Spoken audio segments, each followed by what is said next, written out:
அனைவருக்கும் வணக்கம். நல்லதே நினைப்போம், நல்லதே நடக்கும். இன்னைக்கு நம்ம பார்க்க போறது அவையினுடைய ஆத்திச்சூடி. ஆத்திச்சூடியில வரக்கூடிய முதல் வரியே பாருங்க, அறம் செய்ய விரும்பு.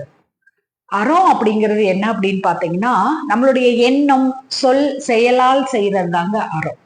இப்ப எல்லாரும் என்ன நினைப்பாங்க அப்படின்னா, ஏதாவது ஒருத்தர் சிலருக்கு கொடுக்கறது தான் அறம்னு நினைப்போம். கொடுக்கறது மட்டும் அறம் இல்லைங்க.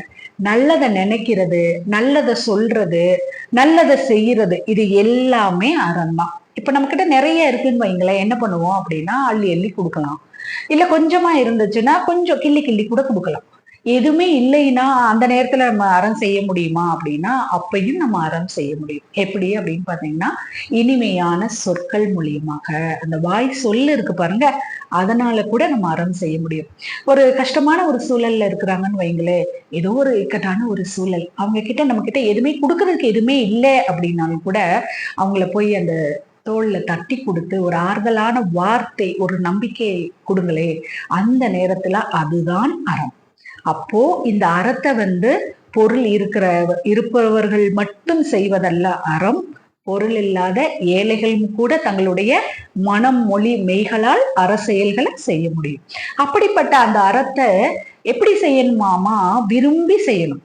ஏன் விரும்பி செய்யணும் அப்படின்னா, நம்மளே பாருங்களேன், எந்த செயல் செய்தாலும் விரும்பி செஞ்சோம் அப்படின்னா அதுல நம்மளுக்கு எந்த ஒரு கஷ்டம், மன கஷ்டமோ அல்லது வருத்தமோ அல்லது அது ஒரு பெரிய பாரமாவோ அப்படி நம்மளுக்கு தெரியவே தெரியாதுங்க. இப்போ ஒரு உதாரணம் சொல்றேன் பாருங்களேன். இப்ப நம்மளே வீட்டுல சமைக்கிறோம்னு வைங்களேன், அதை விரும்பி செஞ்சோம் அப்படின்னா நம்மளுடைய கணவன், நம்மளுடைய பிள்ளைங்க, நம்ம வீட்டுல இருக்கிறவங்க எல்லாம் இதை சாப்பிட்டு ஆரோக்கியமா இருப்பாங்க, நல்லது அப்படின்னு நினைச்சு நம்ம விரும்பி செய்யறப்போ அந்த சமையல் கலை செய்யும் பொழுது ஏற்படுகின்ற உடல் சோர்வோ அல்லது மனசோர்வோ எதுவுமே நம்மளுக்கு தோணவே தோணாதுங்க. அப்படிதாங்க எந்த செயல் செய்தாலும் விரும்பி செஞ்சோம் அப்படின்னா நம்மளுக்கு எந்த ஒரு கஷ்டமும் நம்மளுக்கு தெரியவே தெரியாது. அதுக்காக நம்ம விரும்பி செய்யற செயலுக்காக பாருங்களேன், அது பணம் செலவழிச்சாலும் சரி அல்லது நேரத்தை செலவழிச்சாலும் சரி, நம்மளுக்கு அது ஒரு பெரிய விஷயமா நம்மளுக்கு தோணவே தோணாது. இதுக்கு ஒரு சின்ன நிகழ்வு சொல்றேன் பாருங்க. ஒரு வீட்டுல ஒரு தாத்தா இருக்கிறாரு, பேரன் இருக்கான். தாத்தாவோட அறை பாத்தீங்கன்னா மாடியில. தாத்தா கீழே எதுக்கு வருவாரு அப்படின்னா, சாப்பிடுறதுக்கும் டிவி பாக்குறதுக்கு தான் கீழே வருவாரு. ஒரு நாள் தாத்தா கீழே வர்றப்போ கண்ணாடி எடுக்காம வந்துட்டாரு. பேரை என்ன பண்ணிட்டு இருக்கான் அப்படின்னா, ஒரு 10 முறை மாடிக்கும் கீழேயும் ஏறி ஏறி ஓடி விளையாண்டுகிட்டு இருக்கான். அப்ப தாத்தா சாப்பிட்டுட்டு டிவி பார்க்க உட்கார்றப்ப பேரனை சொல்றாரு, கண்ணா என்னோட கண்ணாடி எடுத்துட்டு வாப்பா மேல போய் அப்படின்னு சொல்றப்ப பேரன் சொல்றான், தாத்தா எனக்கு கால் வலிக்குது, போ தாத்தா அப்படிங்கிறான். அப்போ 10 முறை ஏறி ஏறி விளையாடுறப்போ அந்த பேரனுக்கு கால் வலிக்கல. ஆனால் இப்ப தாத்தா கண்ணாடி எடுத்துட்டு வான்னு சொன்ன உடனே கால் வலிக்கிறதுக்கு என்ன காரணம் அப்படின்னு பாத்தீங்கன்னா, விளையாடும் பொழுது அவன் அந்த விளையாட்டை விரும்பி செய்தான், அதனால் அவனுக்கு கால் வலிக்கவில்லை. ஆனால் தாத்தா கண்ணாடி எடுத்துட்டு வான்னு அவர் சொன்ன உடனே அதை வேலையாக பார்க்கிறான், அதனால் அந்த பேரனுக்கு கால் வலிக்கிறது.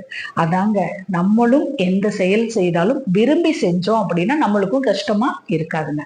அதனாலதான் அவை பிராட்டி இப்ப அறம் செய் அல்லது அறம் செய்க என்று சொல்லியிருக்கலாம்ல. ஏன் அப்படி சொல்லாம அறம் செய்ய விரும்பு என்று சொன்னாங்க அப்படின்னா, இப்ப அறம் செய் அப்படின்னா அது என்ன ஒரு ஏவுற மாதிரி இருக்கு. அதே மாதிரி அறம் செய்க அப்படின்னாலும் ஒரு கட்டளை இடுவது போல அல்லது ஒரு ஆணை இடுறத போல இருக்கு. அப்படி அது நல்ல இல்ல.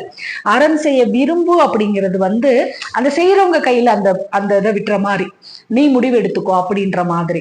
அதையும் விரும்பி செய்ய, நல்ல செயல், அதை விரும்பி செய்ய, அத அப்படின்னு சொல்லிட்டு நிப்பாட்டுறப்போ அப்ப நான் செய்ய போற நான் தான் அதை முடிவு பண்ற மாதிரி இருக்குங்க.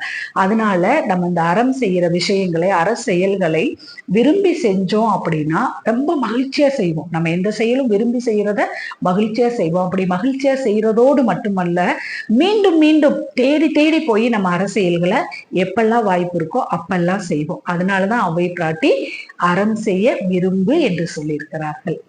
நல்லதே நினைப்போம், நல்லதே நடக்கும். நன்றி, வணக்கம்.